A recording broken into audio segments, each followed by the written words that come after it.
Assalamualaikum warahmatullahi wabarakatuh. Alhamdulillah, puji syukur pada Allah Subhanahu wa taala. Wassalatu wassalamu ala Rasulillah. Selawat pada Nabi besar Muhammad sallallahu alaihi wasallam.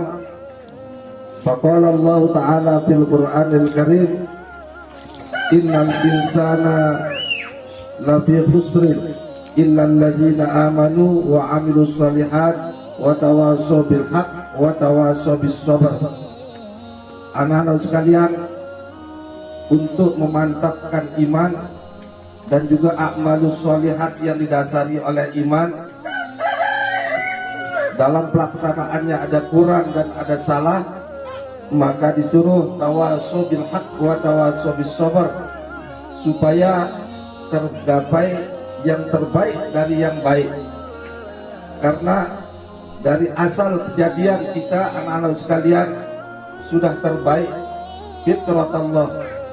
Kemudian saripati tanah diciptakan Adam alaihissalam, sementara jin dari atau setan itu dari api dan malaikat dari cahaya. Itu unsur yang terbaik. Kalau kejadian manusia dari saripati tanah, dari bermacam-macam, ada tanah yang gersang, ada tanah yang kemerah-merahan, ada tanah yang hitam, sehingga ada yang kulitnya hitam, ada yang kemerah-merahan, ada yang putih. Memang saripati tanah yang ada di atas dunia ini, dan nanti kembali kepada itu juga. Kemudian anak keturunan Adam dari setetes air yang hina. Masalah proses untuk terwujudnya manusia dahsyat sekali.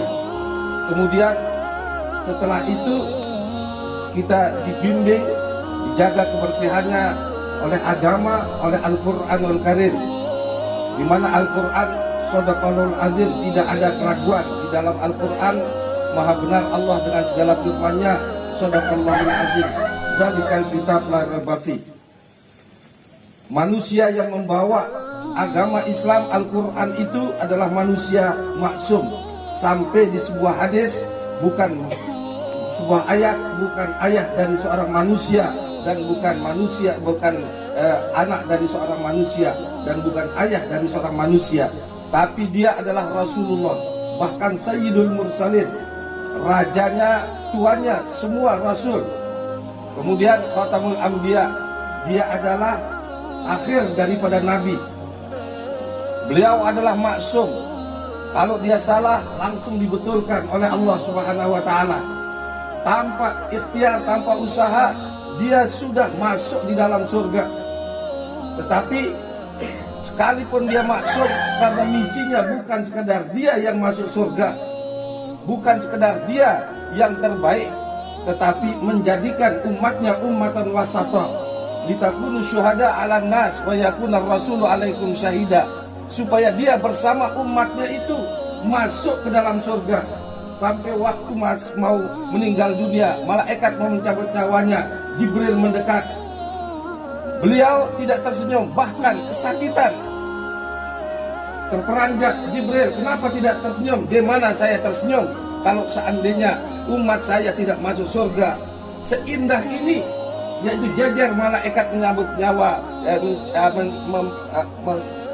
menjemput nyawa saya yang akan dimasuk ke dalam surga. Kalau umat saya tidak diperlakukan seperti gitu, gimana saya tersenyum? Jawaban Jibril, umat kamu yang paling awal masuk surga. Akhirnya dia mau tersenyum, dia kesakitan waktu dia sakaratul maut. Padahal seperti benang dicabut dari tepung, bisa tanpa terasa. Tapi kenapa dia demikian?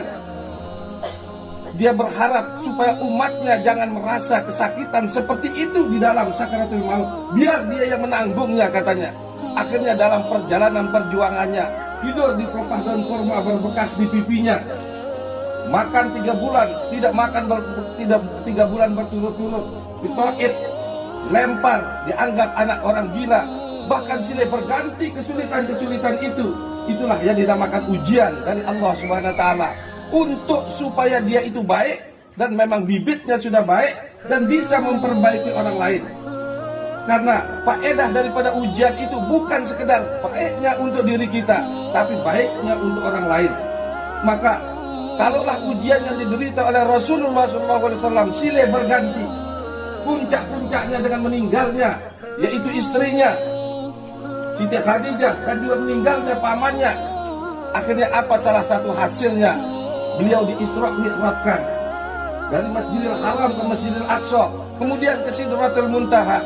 Semua permasalahan-permasalahan dunia dan akhirat diperlihatkan, yang gaib dan yang nyata. Itu adalah tabsyir, itu adalah hadiah, itu adalah kelebihan yang diberikan untuk orang-orang yang tekun dan ikhlas menghadapi ujian. Untuk itu, jangan sampai takut dengan ujian-ujian itu, karena ujian pasti akan membawa ketinggian derajat di sisi Allah Subhanahu wa Ta'ala. Jadi anak-anak sekalian, sekali lagi, mudah-mudahan dengan ujian pertengahan tahun yang sekarang anak-anak sekalian akan dilepas, yaitu ujian Syafa'i, kita hadapi ujian ini dengan sebaik-baiknya, di mana dari awal tahun sudah diproses untuk sungguh-sungguh belajar, menghafalkan Al-Quran, menghafalkan hadis, diajari asalib-asalib dalam bahasa Arab, bahasa Inggris. Setiap jam 7 sampai setengah 1 masuk untuk menggapai akhir daripada kurikulum yang ada di masing-masing kelas. Di luar kelas juga ditekankan, disampaikan pelajaran-pelajaran lewat kegiatan dan olahraga bermacam-macam, sungguh-sungguh setiap hari.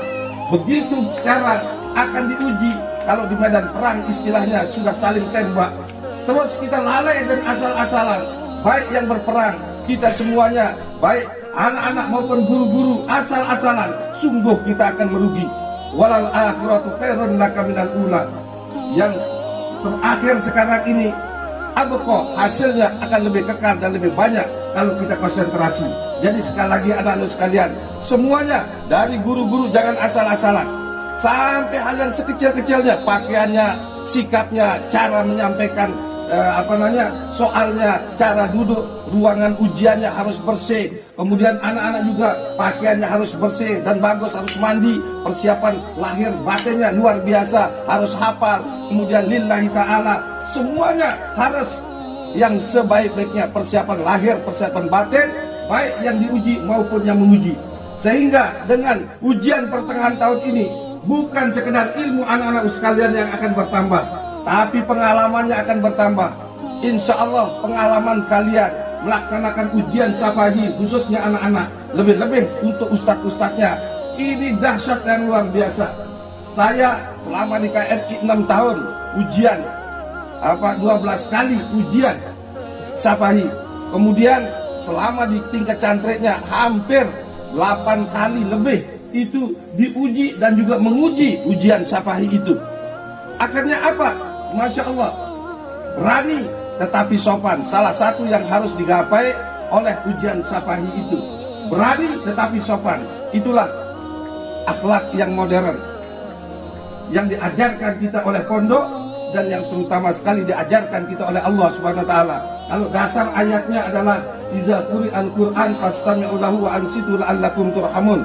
Iza tuliyat alaihim ayatu zadatum imana wa ala rabbihim yatawakkalun. Qarru sujada wa bukiya.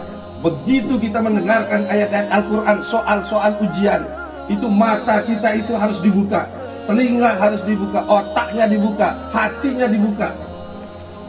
Itu betul-betul siaga, mata dibuka, otak dibuka, hati dibuka. Tanya langsung jawab. Yang belum dibaca dibaca, yang belum didengar didengar, yang belum dimasukkan otak, belum masukkan hati, masukkan hati. Sikapnya semuanya di dalam ujian. Saya kalau ke Jakarta atau ke luar negeri ngurus urusan pondok dan sebagainya, ketemu sama orang dari dalam negeri atau luar negeri, pakai bahasa Arab, pakai bahasa Inggris, apalagi pakai bahasa Indonesia, itu kita persiapkan dulu. Nanti kalau saya ketemu dengan ini, saya ditanya, siapa nanya, Mas Muka, sudah ditulis, sudah saya hafal. Dimana kisahnya pondok Mukhtasaru Anil Ma'had tentang short description of pondok, saya hafalkan pakai bahasa Arab, pakai bahasa Inggris, sehingga pas ditanya, what is your name? My name is Muhammad. Min aina anta? Min Lombok Asyarkiyah. Mada takumu bil an, madza ta'malul an? Ana aku bil ma'had bitarbiyah islamiyah wa ta'lim at-talabah allazi sakin fi dakhilil ma'had 24 saat. Jadi dah apa? Akhirnya begitu ketemu dengan orang di airport, dia bawa koper, tanya ahlan wa sahlan, ahlan, pura-pura sudah kenal seperti gitu. Kemudian dia tanya kita, langsung jawab, tanya langsung jawab, tanya langsung jawab, padahal pakai bahasa Arab, bahasa Inggris. Sampai dia bilang, kamu sekolahnya di luar negeri itu berapa puluh tahun? Sempatin saya nggak pernah sekolah di luar negeri. Kenapa harus belajar ke Saudi? Kalau suasana Saudi sudah ada di pondok, ngajar itu pakai iddah, pakai bahasa Arab, bahasa Inggris dari awal sampai terakhir. Saya juga diajar pakai bahasa Arab, bahasa Inggris oleh ustadz-ustadznya selama itu. Seakan-akan seperti main sinetron, tidak ada salahnya. Kenapa harus belajar di Eropa? Kalau suasana Eropa itu sudah ada di pondok kami itu. Batin saya ngomong sama dia, gimana tidak bisa menjawab apa yang kalian tanyakan itu? Wong saya sudah tulis, saya sudah hafalkan sebelumnya, saya sudah prediksikan apa yang Anda tanyakan. Akhirnya saya dijawab dengan baik, karena dia senang sekali kita jawab dengan baik itu, dengan berani tetapi sopan, tidak takut-takut, ilah-ilah kelewe. Mentalnya bukan mental anak pondok. Akhirnya apa? Senang dia. 5 menit, 10 menit saja kita ujian sapahi dengan mereka itu. Maksudnya silaturahmi dengan mereka ratusan juta, kadang-kadang miliaran yang keluar uangnya itu. Kemudahan demi kemudahan diberikan kita oleh Allah Subhanahu wa taala. Ini kalian dapatkan ujian sapahi. Ini anak-anak yang datang dari rumah yang belum pernah ujian sapahi, masuk sini, ditanya namanya pakai bahasa Indonesia saja, masih gemetaran, masih malu-malu. Begitu sudah setengah tahun, nanti masuk 4 malaikat di dalam, ustazah-ustazahnya sudah kasih kupu-kupu lagi tuh. Insya Allah sudah mandi semuanya. Satu-satu masuk di ruangan ujian, coba 4 ustaznya terus pakai bahasa Arab, bahasa Inggris dari awal sampai terakhir. Cari di SMP, cari di SMA, lembaga pendidikan yang lain di luar, sulit untuk mewujudkan seperti itu.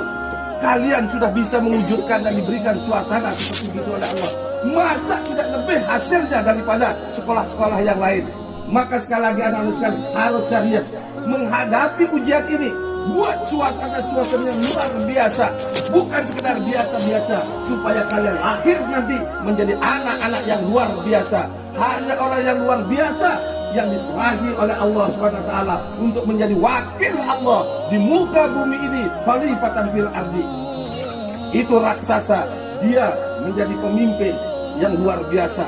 Singa sedikit wujudnya di tengah hutan, dia yang mengatur ritme kehidupan manusia, dan lebih khusus lagi ulama-ulama, calon-calon ulama di pundak kalian. Kalianlah yang akan diserahi oleh Allah untuk mengatur ritme kehidupan di atas dunia ini.